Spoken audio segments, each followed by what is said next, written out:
وسارعو اور جلدی کرو، دوڑو، کس چیز کی طرف؟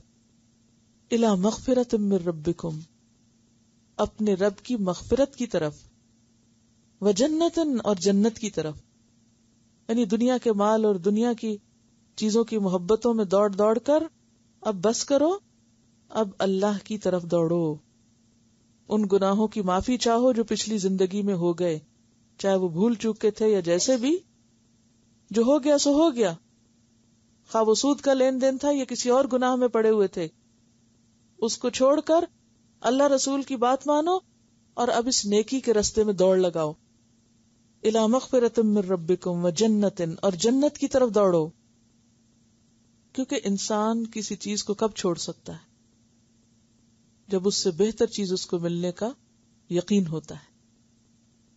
تو کہا سود چھوڑ دو اور اس کے بدلے کسی اور چیز کے حصول کے لیے دوڑ دھوپ کرو.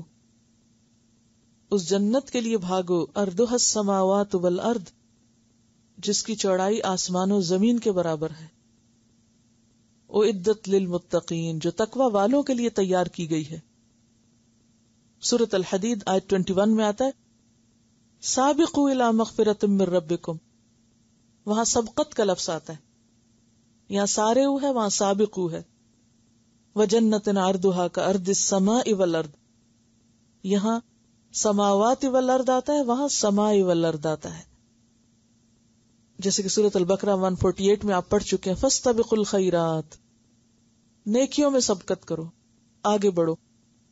کل بھی آپ نے پڑھا کیا؟ یسارعون فی الخیرات، نیکیوں میں جلدی کرو، دیر نہ لگاؤ، کیونکہ انسان کو کچھ خبر نہیں کل کیا ہو جائے. تھوڑی دیر کے لیے سوچیں، آپ کو پتا ہے کل کیا ہونے والا ہے؟ کوئی بتائے کل کیا ہوگا؟ نہیں پتا نا، واقعی نہیں پتا نا. ہم اس معاملے میں بالکل بے بس ہیں. ہمیں کچھ خبر نہیں کل کیا ہوگا، کل کا دن کیا خبر لانے والا ہے. ٹوٹل ڈارکنس ہے. اور اس سے بڑی بات ہے کہ کل ہوگا بھی یا نہیں. پھر انتظار کس بات کا ہے؟ کس چیز پہ توقع ہے کہ اچھا پھر کر لیں گے، کچھ بعد میں کر لیں گے؟ نہیں، جو کرنے کا موقع ہے اسے کر گزرو، دیر نہ کرو. جب کل دیکھا نہیں تو کل تک ٹالتے کیوں ہو؟ جو کرنا ہے کر لو، جو کر سکتے ہو کر جاؤ. سارے ہو، جلدی کرو، دوڑو، بھاگو، سبقت کرو، ایک دوسرے سے آگے نکلو. سارا جو ہے نا وہ مقابلے میں آگے جانا ہوتا ہے. مسارعت باب مفعلہ سے ہے. تو اللہ نے جنت تیار کر رکھی ہے متقین کے لیے. اب متقین کی ڈیفینیشن، کون ہے متقین؟ الذین ينفقون فی السراء، جو خوشی میں بھی خرچ کرتے ہیں، والضراء اور تنگی میں بھی. سراء کا پیچھے آپ پڑھ چکے ہیں، یاد ہوگا آپ کو، سرور سے ہے نا، سین رے رے اس کا روٹ ہے. سرّ یسر، سراء اس خوشی کو کہتے ہیں جو مالدار ہونے کی وجہ سے حاصل ہوتی ہے انسان کو. جب آپ کو پیسے ملتے ہیں تو کوئی خوشی ہوتی، کوئی مال ملے آپ کو تو خوشی ہوتی ہے نا. وہ خوشی جو مال ملنے پہ ہوتی ہے وہ کیا ہوتی ہے؟ سراء. اور ضراء تکلیف کو کہتے ہیں، تنگی کو کہتے ہیں، خواہ وہ غربت کی وجہ سے ہو یا کسی بھی نقصان دہ چیز کی وجہ سے، یعنی نقصان کے ساتھ. اب کیا کہا جا رہا ہے؟ خرچ کرو. اس وقت بھی کرو جب تمہارے پاس ہے اور تم خوشحال ہو، خوش باش ہو، تو خرچ کرو. کیونکہ عموماً انسان خوشحالی میں خرچ نہیں کرتا. کیوں؟ کیا کہتا ہے، کیا سوچتا ہے؟ وہ سوچتا ہے میں کس لیے خرچ کروں، یہ سب کچھ تو مجھے انجوائے کرنے کے لیے ملا ہے، اور میرے اوپر کوئی ایسی تکلیف اور پریشانی تو نہیں کہ میں خرچ کروں. خرچ کب کرتا ہے انسان؟ عموماً جب کوئی مصیبت آتی ہے، کوئی دکھ تکلیف آتا ہے، پھر انسان کہتا ہے چلو صدقہ کر دیتے ہیں، صدقہ رد بلا ہے، تاکہ بلا ٹل جائے. کوئی شک نہیں، بلا ٹلتی ہے صدقے سے، لیکن صرف بلائیں ٹالنے کے لیے مت صدقہ کرو، خوشی کی حالت میں بھی صدقہ کرو، اچھے حال میں بھی کرو. الذین ينفقون فی السراء، کیونکہ انسان خوشی میں بھی بھول جاتا ہے اللہ کو. خوشی میں ایسی مستی چھاتی ہے کہ انسان اللہ کا حق دینا بھول جاتا ہے، اور تکلیف میں بھی ایسا انسان کا ہوش جاتا ہے کہ انسان بھول جاتا ہے کہ اسے کچھ کرنا ہے. تو یہاں یہ پتہ چلتا ہے کہ عام حالات میں تو کرنا ہی کرنا ہے، لیکن ان خاص حالات میں بھی جب انسان خوشی کی پیک پر ہو یا غم کی حالت میں ہو، فائدہ اس کو ہو رہا، اس کو کچھ مل رہا ہو یا پھر اس کے ہاتھ سے جا رہا ہو، دونوں حالتوں میں، تو اس سے یہ پتہ چلتا ہے کہ صدقہ ہر ایک پر اور ہر حال میں لازم ہے. کیا پتہ چلتا ہے؟ کہ صدقہ ہر حال میں لازم ہے، ہر حال میں. ہر حال سے کیا مراد ہے؟ خوشی کا حال ہو یا برا حال ہو، خوش حال ہو یا بد حال ہو، ہر حال میں صدقہ ہے. ہم میں سے کتنے لوگ ہیں جو اس آیت کو یاد رکھتے ہوں؟ وہ تقویٰ کی بات ہو رہی تھی نا، صبر تقویٰ سے آتا ہے، شکر تقویٰ سے آتا ہے.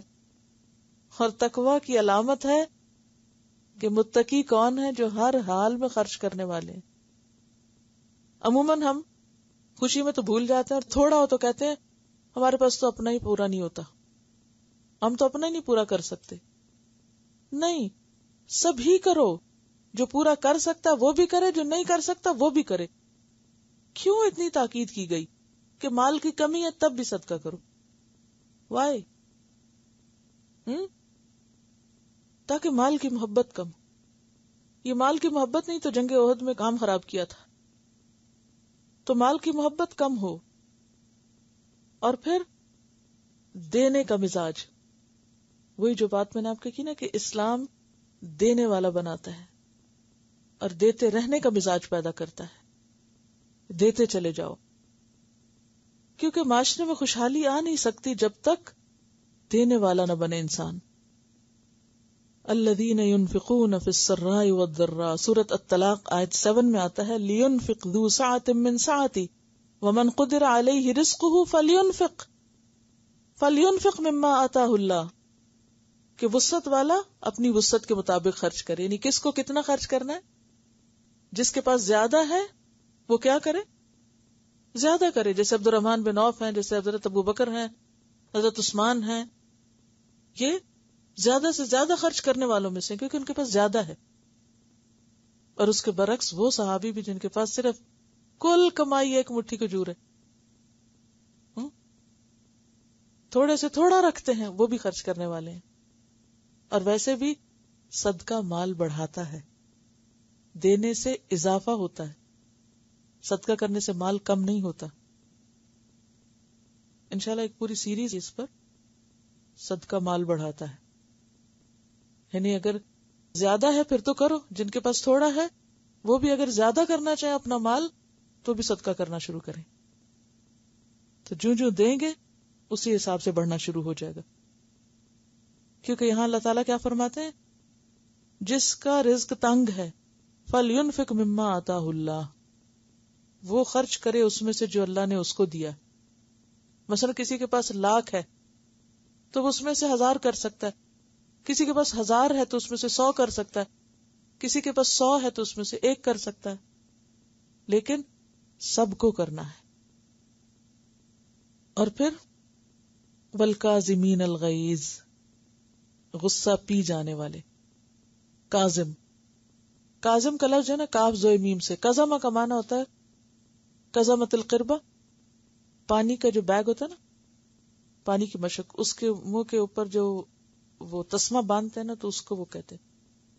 یعنی جیسے کسی چیز کا ڈھکن بند کرتے ہیں آپ، ایئر ٹائٹ کرتے ہیں، تو غصے کا جو طوفان اندر پیدا ہوتا ہے تو کیا کرو، اس کو ایئر ٹائٹ کر دو، اس کو بند کر دو، اس کو اندر رکھو، اس کو باہر نہ نکلنے دو. جیسے ابلتا پانی باہر نکلے گا تو کیا ہوگا؟ جس پہ چھینٹے پڑیں گے سب جلیں گے. تو غصے کی حالت میں جو بولو گے، جو سنے گا سب جلیں گے. تو والکاظمین الغیظ، اور کظوم کہتے ہیں سانس روکنے کو، خاموش ہونے کو. اور حدیث میں بھی آتا ہے اذا غضب احدکم فلیسکت، تم میں سے جو غضبناک ہو اسے چاہیے کہ وہ کیا کرے؟ خاموشی اختیار کرے. اور غیظ کا معنی کل میں آپ کو لکھایا تھا، خون کا اندر سے جوش مارنا، شدید غصہ ہونا. والکاظمین الغیظ. ایک شخص نے آپ سے عرض کی یا رسول اللہ صلی اللہ علیہ وسلم مجھے وصیت کیجیے، کوئی اچھی سی نصیحت کیجیے. آپ نے فرمایا غصہ نہ کر. اس نے پھر عرض کیا کہ مجھے اچھی سی نصیحت کیجیے، تو آپ نے فرمایا غصہ نہ کر. پھر اس نے یہی کہا، آپ نے کہا غصہ نہ کر. ہر دفعہ وہ یہی پوچھتا اور ہر دفعہ آپ یہی بتاتے، غصہ نہ کر. ایک کیسٹ بھی ہے غصہ جانے دو، اس میں بہت ڈیٹیلز ہیں اس سارے موضوع پر، لیکن کاظمین الغیظ کی میں تھوڑی سی ٹپس آپ کو بتا دیتی ہوں جو فائدہ مند ہوں گی انشاءاللہ. پہلی بات تو یہ کہ ایسے موقع پر انسان اللہ کا ذکر کرے، اعوذ باللہ من الشیطان الرجیم پڑھے، کیونکہ غصہ جو ہے وہ کس سے ہے؟ شیطان سے، اور شیطان آگ سے. لہذا آپ صلی اللہ علیہ وسلم نے اس وقت وضو کرنے کا بھی طریقہ بتایا، یعنی پانی کا استعمال جو ہے وہ انسان کو ٹھنڈا کرتا ہے. پھر اسی طرح خاموش ہونے کی بات حدیث میں آتی ہے کہ جب کسی کو غصہ آئے تو خاموش ہو جائے، انسان ذکر کرنے لگے. پھر اسی طرح آپ صلی اللہ علیہ وسلم کے بتائے ہوئے طریقوں میں سے پوزیشن بدلنا بھی ہے. کھڑے ہیں تو یا بیٹھ جائیں یا لیٹ جائیں یا باہر نکل جائیں، جگہ بدل دیں، پوزیشن بدل دیں، سچویشن کو اوائڈ کریں، یعنی جگہ چھوڑ دیں. پھر ان باتوں کو اور ان اسباب کو جاننے کی کوشش کریں جو غصے کا سبب بنتی. عموماً آپ نے دیکھا کہ جب کام کے لیے ٹائم کم ہوتا نا اور ٹارگٹ زیادہ ہوتا ہے تو پھر آپ کو غصہ آتا ہے، بچوں پہ بھی آتا ہے، سب پہ آتا ہے. تو کوشش کریں کہ کاموں کو فارغ وقت میں نپٹا لیں تاکہ ڈیڈ لائنز قریب نہ ہو اسائنمنٹس کی اور پھر سارے گھر والے متاثر نہ ہو. پھر اسی طرح انسان اپنے آپ کو پہچانے کہ کیا چیز اس کو ہیلپ کرتی ہے. کوئی فزیکل ایکٹیویٹی کرتی ہے تو کوئی کام شروع کر دیں. کوئی ذہنی کام اگر آپ کو ہیلپ کرتا ہے، کچھ پڑھنا، کچھ قرآن کا مطالعہ یا کچھ بھی تلاوت کرنا یا نماز پڑھنا. پھر اسی طرح یہ ہے کہ اسے کو چینلائز کرنا ہے، یعنی یہ بیسیکلی یہ کیا کام تھا، اسے کو چینلائز کرنا، اسے بہتر راہ دیں. پھر یہ بھی ہے کہ انسان لانگ ٹرم میں یہ بھی دیکھے کہ اس کی کوئی ایٹنگ ہیبٹس تو ایسی نہیں یا اور لائف سٹائل میں تو کوئی ایسی چیز نہیں، کیونکہ بعض مخصوص چیزوں کا کھانا ہمارے جسم میں مخصوص قسم کے کیمیکلز کو بڑھا دیتا ہے، جس کی وجہ سے بعض اوقات انسان کا ٹیمپر جو ہے وہ اس کے لیے کنٹرولبل نہیں رہتا. بچوں میں بھی آپ نے دیکھا ہوگا کہ مخصوص غذائیں ان کو ہائپر بنا دیتی ہیں اور وہ اوور ایکٹیو ہو جاتے ہیں. تو ابتدا بھی اسی سے ہوئی تھی، یعنی غذا اپنی درست رکھے انسان، کیونکہ اس کا شخصیت پر اثر ہوتا ہے، مزاج پر اثر ہوتا ہے. پھر اسی طرح ماحول اور دوست اور لوگ بھی اثر انداز ہوتے ہیں. بعض اوقات آپ بالکل ٹھیک ہوتے ہیں، کسی کی کوئی ایک بات آپ کو غصے میں مبتلا کر دیتی، کوئی آ کے غیبت کسی کی کرتا ہے یا کسی کے خلاف بھڑکاتا ہے. بعض اوقات آپ کے ذہن میں خیال بھی نہیں ہوتا، آپ دوسرے کے بارے میں بہت اچھا سوچ رہے ہوتے ہیں، تو اچانک کوئی آ کے آپ کا ذہن بھرنے لگتا ہے فلاں ایسے ایسے ایسے، اور آپ بیٹھے بیٹھے کھولنا شروع کر دیتے ہیں، حالانکہ آپ کے تو دل میں کوئی بات ہی نہیں تھی. ہمیں کیا سکھایا گیا؟ والعصر ان الانسان لفی خسر الا الذین آمنوا وعملوا الصالحات وتواصوا بالحق وتواصوا بالصبر. قسم ہے زمانے کی، یقیناً انسان خسارے میں سوائے ان لوگوں کے جو ایمان لائے اور جنہوں نے نیک عمل کیے اور ایک دوسرے کو حق کی تلقین کی اور ایک دوسرے کو صبر کی. آپ کے پاس کوئی کسی کی شکایت لے کر آئے تو آپ کو کیا کرنا چاہیے؟ ساتھ آپ کو مزید بھڑکانا چاہیے اس کو، ہاں ہاں بالکل تم ٹھیک ہے. وتواصوا بالحق وتواصوا بالصبر، الٹا اس کو سمجھانا چاہیے نہ کہ اور بھڑکانا چاہیے. تو والکاظمین الغیظ والعافین عن الناس، اور لوگوں کو معاف کر دینے والے. تو جنت کس کے لیے تیار کر کے رکھی ہوئی اللہ تعالیٰ نے؟ جو ہر حال میں خرچ کرتے ہیں، جو غصہ پی جاتے ہیں اور جو لوگوں کو معاف کر دیتے ہیں. جیسے حدیث میں آتا ہے نا، سل من قطعک واعف عمن ظلمک اس سے جوڑو جو تم سے کاٹے، اسے معاف کرو جو تم پہ ظلم کرے، واللہ یحب المحسنین، اور اللہ احسان کرنے والوں سے محبت کرتا ہے۔ محسن لوگ اللہ کے پسندیدہ لوگ ہیں۔ یہ جو بات ہوئی نا کہ والعافین عن الناس، لوگوں کو معاف کر دینے والے، تو بات یہ ہے کہ انسان اللہ کے راستے میں کسی انسان پر خرچ کر ہی نہیں سکتا جب تک کہ وہ اس کو معاف نہ کر سکے، کیونکہ اگر کسی کے خلاف ہمارے دل میں کوئی بھی گرج ہے تو ہم اس کے ساتھ احسان نہیں کر سکتے۔ اور پھر یہاں پر آپ دیکھیے اللہ تعالیٰ یہ چاہتے ہیں کہ آپ غصہ پی جائیں، غصہ دبا لیں۔ غصہ پینے کے بعد عموماً اثر کیا ہوتا ہے، اس کا ری ایکشن کیا ہوتا ہے اپنے اوپر؟ عام طور پر آپ نے لوگوں کو یہ کہتے سنا ہوگا کہ فلاں شخص نے اپنے اندر غصہ رکھ رکھ کے اپنا ستیہ ناش کر لیا، بیمار پڑ گیا۔ اس کا حل لوگوں نے کیا نکالا، ڈاکٹرز نے کیا نکالا کہ تم غصہ اپنے اندر نہیں رکھا کرو، بلکہ کیا کرو، بس غصہ نکال دیا، غصہ کر لیا، اندر نہ رکھو غصہ۔ اب آپ دیکھیں اللہ تعالیٰ چاہتے ہیں کہ آپ غصہ باہر نہ نکالیں، ڈاکٹرز چاہتے ہیں کہ آپ غصہ باہر نکالا کریں۔ کیوں باہر نکالا کریں؟ کیونکہ آپ کا نقصان ہے۔ اللہ تعالیٰ کہتے ہیں نہیں، باہر نہیں نکالیں کیونکہ باہر نکالنے میں زیادہ نقصان ہے۔ اب کیا کریں؟ اگر غصہ نکالتے ہیں تو اس کے اثرات دور دور تک چلے جاتے ہیں، اور اگر نہیں نکالتے تو اپنے اوپر ظلم کرتے ہیں۔ حل کیا ہے؟ حل ہے والعافین عن الناس۔ اللہ تعالیٰ نے یہ نہیں کہا کہ غصہ پینے کے بعد پھر اس کو اندر رکھے رکھو اور رکھ رکھ کے بیمار پڑو اور رکھ رکھ کے کڑتے جاؤ اور جلتے جاؤ۔ نکالنے کا طریقہ کیا ہے؟ معاف کرنا، والعافین عن الناس۔ اور اس کو کس طرح انکریج کیا؟ واللہ یحب المحسنین کہہ کر، کہ محسنین سے اللہ محبت رکھتا ہے۔ محسن کون ہے؟ کسی بھی کام کو خوبصورت طریقے سے کرنے والا۔ تو خوبصورت طریقے سے کرنے والا ہی تو غصہ پی سکے گا۔ کیا غصہ نکالنے سے بھی کبھی خوبصورتی ہوئی؟ غصہ کرنے والا بھی کبھی خوبصورت نظر آیا؟ یعنی جو شخص غصے میں بول رہا ہو اس کی شکل بھی خوبصورت نہیں رہتی، اس کی آنکھیں کیسے ہوتی، اس کا رنگ کیسے ہوتا ہے، اس کی زبان کیسے بول رہی ہوتی ہے۔ ایسا لگتا ہے نا کہ پورے شیطان کے تسلط میں آ جاتا ہے انسان، اور واقعی ہوتا ہے تسلط میں۔ شیطان نے انسان کو قابو پایا ہوتا ہے نا، گھیرا ہوا ہوتا ہے۔ تو اب آپ دیکھیے کہ محسن انسان بن ہی نہیں سکتا اگر وہ ہر چھوٹی بڑی بات پہ غصہ کر کے اپنی شکل بگاڑے اور اپنا اخلاق برباد کرے، کیونکہ شکل و صورت تو کیا، انسان اخلاقی اعتبار سے بھی گر جاتا ہے، بد اخلاق ہو جاتا ہے۔ تو کسی بھی صورت میں غصہ کرنا جو ہے اور غصہ اس طرح نکالنا جو ہے اور غصے کا اظہار کرنا اور وہ بھی نیگیٹو انداز میں کرنا کبھی بھی انسان کو اچھا نہیں رہنے دیتا، اور پھر اندر رکھنے سے انسان کئی بیماریوں کا شکار ہوتا ہے۔ انتقام کی آگ سلگتی رہتی ہے، انسان کو کھوکھلا کرتی رہتی ہے، چاٹتی رہتی ہے اندر سے۔ تو اس کے لیے پھر کیا ہے؟ معاف کرنا۔ گویا غصے کا اظہار معافی کی صورت میں ایک خوبصورت اظہار ہے، اور پھر اللہ محسنین سے محبت رکھتا ہے۔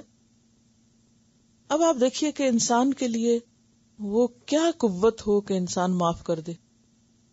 معاف کیوں کرے؟ ٹھیک ہے اللہ محبت رکھتا ہے، لیکن اس کے علاوہ مجھے ملے گا کیا؟ حدیث میں آتا ہے نبی صلی اللہ علیہ وسلم نے فرمایا، قیامت کے روز اللہ تعالی کی طرف سے منادی ہوگی، یعنی آواز دی جائے گی کہ جس شخص کا اللہ پر کوئی حق ہے وہ کھڑا ہو جائے۔ اس وقت صرف وہ لوگ کھڑے ہوں گے جنہوں نے لوگوں کے قصور دنیا میں معاف کیے ہوں گے۔ گویا وہ اٹھ کے پھر اللہ سے جو چاہے مانگ لیں۔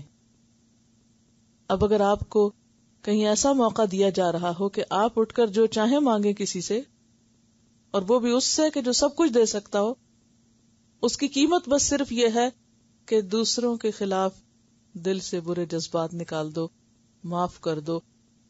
اور معاف کرنے کا لفظی معنی کیا ہوتا ہے؟ این فے واو، مٹانا، مٹا دو، صاف کر دو۔ اور ایسا کرنا ممکن ہے، اگر ممکن نہ ہوتا تو اللہ تعالیٰ فرماتے ہی نہ۔ اور اس میں ہم نبی صلی اللہ علیہ وسلم کی زندگی میں اور صحابہ کی زندگی میں بہت سی مثالیں دیکھتے ہیں۔ ابھی جو ہم واقعہ پڑھ رہے تھے سیرت میں کہ حذیفہ کے والد جو تھے، ان کو ان کی آنکھوں کے سامنے اپنوں نے ہی مار ڈالا تھا غلطی سے، تو انہوں نے کیا کہا کہ میں تم کو معاف کرتا ہوں، یغفر اللہ لکم۔ اور پھر اس کے بعد جب آپ صلی اللہ علیہ وسلم نے ان کو دیت دینا چاہی، دیت کے پیسے دینا چاہے، تو اس پر انہوں نے کیا کہا؟ میں اس کو مسلمانوں پر صدقہ کرتا ہوں۔ تو اس سے کیا پتہ چلتا ہے کہ یہ پاسبل ہے، ایسا نہیں کہ ہو نہیں سکتا۔ ایک مشکل یہ کہ جب ہم کسی کام کو یہ کہنے لگتے ہیں نا یہ ہو نہیں سکتا، کسی چیز کو کہیں یہ سمجھ نہیں آتی، یعنی انسان کی جو سوچ ہوتی ہے، یہ انسان کی جو گفتگو ہوتی ہے، وہ چیزوں کو اس کے لیے ویسا ہی آسان یا مشکل بنا دیتی ہے۔ بعضوں کو چھوٹا چھوٹا کام کسی شخص کے لیے بہت مشکل ہوتا ہے کیونکہ اس کو مشکل سمجھتا ہے، اور جو مشکل سمجھتا نہیں اس کے لیے بڑے سے بڑا کام بھی اگرچہ وہ مشکل ہوتا ہے لیکن وہ اسے کر گزرتا ہے، کیونکہ اس کے اندر ایسا جوش، ولولہ، پیشن، ایسے احساس ہوتا ہے کہ وہ اسے کروا لیتا ہے۔ اصل میں ان ساری چیزوں کا تعلق انسان کی سوچ سے ہے۔ مشکل یہ ہے کہ ہم آرٹ آف تھنکنگ نہیں جانتے، ہماری سوچ ڈیولپ ہی نہیں ہوتی، ہمارا شعور بیدار ہی نہیں ہوتا، ہمیں سوچنا سکھایا ہی نہیں جاتا، ہم سوچنا سیکھتے ہی نہیں۔ سوچنا کیسے آتا ہے؟ چلیے یہ بتائیے مجھے، سوچنا کیسے آتا ہے؟ اور میچورٹی کا تعلق بھی سوچ سے ہوتا ہے، عمر سے نہیں ہوتا۔ کیسے سوچنا آتا ہے؟ انسان کی سوچ کو کیا چیز ابھارتی ہے؟ سوچ کا عمل کہاں سے ہوتا ہے؟ اصل میں دو چیزیں اس میں فائدہ دیتی ہیں، ایک سیکھنا اور سکھانا، یعنی علم کی جو ایکٹیویٹی ہے، جتنا زیادہ آپ پڑھتے جائیں گے، سیکھتے جائیں گے، آپ کا دماغ وسیع ہوتا جائے گا۔ جتنی زیادہ مطالعے کی وسعت ہوگی، آپ کی ذہن کی بھی وسعت اتنی بڑھتی جائے گی۔ دوسرے، علم والوں کی صحبت، علم والوں کے پاس بیٹھنا، کیونکہ جس انداز سے وہ سوچتے ہیں پھر آپ بھی ویسے سوچنے لگتے ہیں، ان کے اثرات آپ پر ہوتے ہیں۔ نبی صلی اللہ علیہ وسلم نے آ کر عربوں کی سوچ بس بدل دی تھی۔ آپ نے ان کے اندر کوئی خاص پوٹینشیل نہیں ڈالا تھا، وہ تو ان کی اپنی صلاحیتیں پہلے سے موجود تھی، وہ غلط رستوں پہ استعمال ہو رہی تھی۔ آپ نے سوچ بدلی تو وہ ساری کی ساری صحیح رستے پر استعمال ہونے لگی، اور ہر چیز میں آپ کی سوچ مثبت ہوتی تھی، جس سے صحابہ کرام کی سوچ بھی مثبت ہو گئی، اور اس مثبت سوچ سے انہوں نے پھر مثبت کام کیے۔ اور اسی طرح ہم دیکھتے ہیں کہ دنیا کے جتنے بھی اور ادیان ہیں، بڑے بڑے لوگ ہیں، عقل مند لوگ جن کے اندر وزڈم ہے، ان سب کے اندر اگر دیکھا جائے تو سوچنے کا انداز ہی ان کو بڑا بناتا ہے یا ان کو کامیاب زندگی کا گر دیتا ہے۔ تو کامیاب زندگی کا جو راز ہے وہ مثبت سوچ میں ہے، درست سوچ میں ہے۔ اگر آپ کی سوچ درست نہیں تو وہی چیز آپ کو غصہ دلا دے گی، اور اگر آپ کی سوچ درست ہے تو آپ اسی میں ایک مثبت پہلو نکال لیں گے۔ مثال کے طور پر آپ دیکھیے کہ مثلا یہ آپ کی کتاب ہے اور کوئی اس کے اوپر دو چار اپنی لا کے رکھ دیتا ہے، تو آپ کیا سوچیں گے؟ مثلا آپ کی کتاب کے اوپر کسی نے اپنی کتابیں لا کے رکھ دی، آپ کے بیگ کے اوپر کسی نے اپنا لا کے رکھ دیا، آپ کی چیزوں کے اوپر کسی نے اپنی لا کے تھوپ دی، کیا کریں گے اس وقت؟ ان کو کوئی اور جگہ نہیں ملی، ایسی غلطی نہیں ہم کسی کی مانتے۔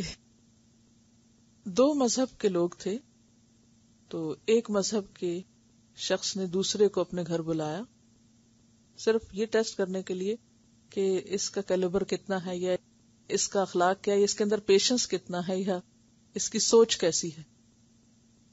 تو اس نے ایسے کیا کہ اس کی مذہبی کتاب کو نیچے رکھ دیا اور اپنی کتابوں کو اوپر رکھ دیا. تو اسے بلا کے کہتا اچھا یہ دیکھو کہ کیسا لگ رہا ہے، تمہاری کتاب کیسی لگ رہی ہے. اب ظاہر ہے کہ اگر ہمارے مذہب کی کتاب سب سے نیچے کوئی رکھ دے اور اپنے مذہب کی اوپر رکھ دے تو ہم فوراً کیا کہیں گے، تم نے توہین کر دی. تو اس نے کہا مسکرا کے کہ بنیاد تو اچھی ہے، بنیاد تو اچھی ہے. سوچ کا فرق ہے نا. ایک ہی واقعہ کیا بنا سکتا ہے، دو لوگوں کے درمیان ایک جہنم برپا کر سکتا ہے، لڑائی جھگڑے فساد. اور مثبت سوچ جو ہے وہ کیا ہو سکتی ہے، انسان کو اس سچویشن کو اوائڈ کر سکتا ہے اور اسے ختم کر سکتا ہے. اسی طرح ایک اور واقعہ بھی آتا ہے تاریخ میں کہ بہائی فرقے کے بارے میں آپ نے پڑھا ہوگا، ایران میں ان کے بیس ہے. شاید وہ لوگ ہندوستان جب آئے تو وہاں کی حکومت نے یہ کہا کہ تم ہمارے ملک پر ایک بوجھ ہو، ہم تم ایکسپٹ نہیں کر سکتے.